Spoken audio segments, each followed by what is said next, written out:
Andaman தீவுக்குள்ள jail இல்ல. அந்தமான் தீவே ஒரு ஜெயிலா தான் இருந்திருக்கு. ஆயிரக்கணக்கான இந்தியர்கள் உயிரோடு இருந்தபடியே நரகத்தை அனுபவிச்சாங்க. 1789 தான் பிரிட்டிஷ் ஈஸ்ட் இந்தியா கம்பெனி முதலா இந்தியாவோட தீவான அந்தமான் தீவுக்கு வந்தாங்க. கடல் முழுவதையும் கண்காணிக்க ஒரு போர்ட், அதாவது துறைமுகம் வேணும்னு முடிவு பண்ணாங்க. அதுக்காக போர்ட் பிலார் அப்படிங்கிற ஒரு இடத்தை தேர்ந்தெடுத்து அங்க ஒரு போர்ட் கட்ட ஆரம்பிச்சாங்க. ஆரம்பத்துல எல்லாம் நல்லா தான் போய்கிட்டு இருந்துச்சு. ஒரு நாள் அங்கிருந்த கிரேட் அந்தமானிஸ் அப்படிங்கிற அந்தமான் பழங்குடி மக்கள் பிரிட்டிஷ் மீது போர் தொடுத்தாங்க. ஏன்னா காட்டை அழிக்கிறதும் அவங்க நிலத்தை ஆக்கிரமிக்கிறதும் அப்படின்னு பிரிட்டிஷ் பண்ணது அந்த பழங்குடி மக்களுக்கு கொஞ்சம் கூட பிடிக்கல. இந்த சண்டை அடிக்கடி நடந்துகிட்டே இருந்துச்சு. இன்னொரு பக்கம் அங்கிருந்து அதிகமான கொசு தொல்லையால தேங்கி இருந்த தண்ணீரால பிரிட்டிஷ்காரர்களுக்கு நோய் தொற்று ஏற்பட்டு கடுமையான வயிற்றுப்போக்கு, மலேரியா நோயால பாதிக்கப்பட்டாங்க. இந்த ரெண்டு பிரச்சனையை சமாளிச்சுட்டு கிட்டத்தட்ட 7 வருஷம் அங்கேயே தாக்கு பிடிச்சாங்க. பட் நோய் தொற்று படாத பாடுபடுத்த இருந்த வரை போதும் அப்படின்னு அந்த துறைமுகம், அவங்க கட்டின வீடுகள் அப்படின்னு அத்தனையும் அப்படியே விட்டுட்டு 1796 பிரிட்டிஷ்காரங்க கிளம்பிட்டாங்க. 60 வருஷம் கழிச்சு 1857 இந்தியாவுல சிப்பாய் கழகம் ஏற்பட்டது. சிப்பாய் கழகம் அப்படின்னா பிரிட்டிஷ் ஆர்மியில வேலை செய்யற இந்தியர்கள் எல்லோரும் சேர்ந்து பிரிட்டிஷுக்கு எதிராக திரும்பினாங்க. அவங்க டெல்லி, லக்னோ இன்னும் சில பகுதிகளை கைப்பற்றவும் செஞ்சாங்க.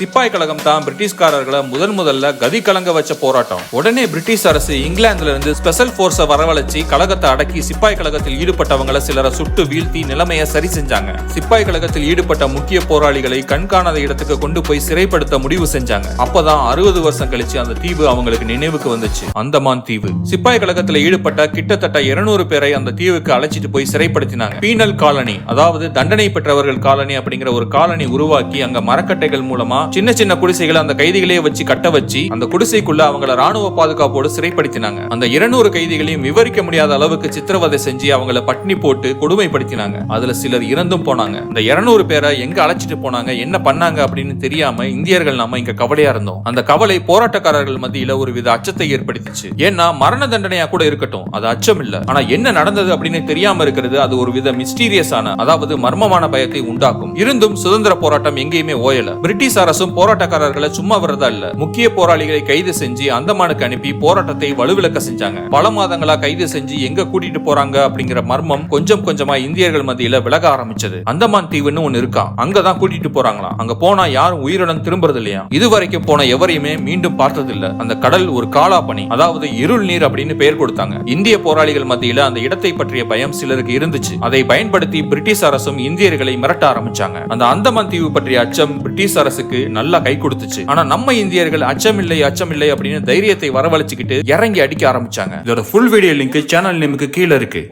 அந்தமான் தீவுக்கு அனுப்பி போராட்டம்